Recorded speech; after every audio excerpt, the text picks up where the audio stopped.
Reflecting Christ, April 1st, God's original plan of communication. Genesis 3, verse 8. And they heard the voice of the Lord God walking in the garden in the cool of the day. In a knowledge of God, all true knowledge and real development have their source. Wherever we turn in the physical, the mental, or the spiritual realm, and whatever we behold apart from the blight of sin, this knowledge is revealed. Whatever line of investigation we pursue with a sincere purpose to arrive at truth, we are brought in touch with the unseen, mighty intelligence that is working in and through all.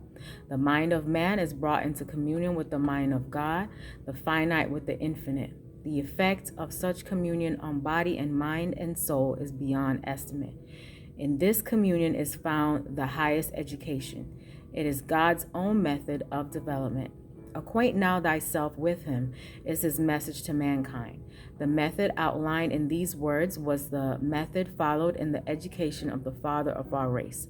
When in the glory of sinless manhood Adam stood in holy Eden, it was thus that God instructed him.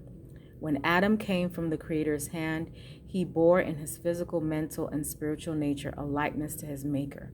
God created man in his own image, and it was his purpose that the longer man lived, the more fully he should reveal this image, the more fully reflect the glory of the Creator.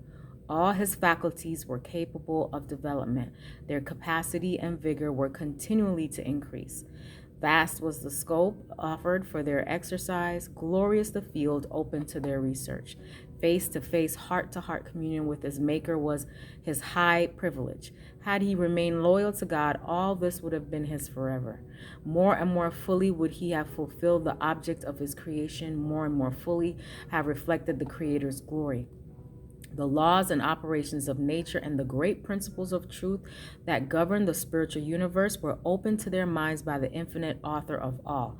In the light of the knowledge of the glory of God, their mental and spiritual powers developed, and they realized the highest pleasures of their holy existence. The Garden of Eden was a representation of what God desired the whole earth to become. And it was his purpose that as the human family increased in numbers, they should establish other homes and schools like the one he had given.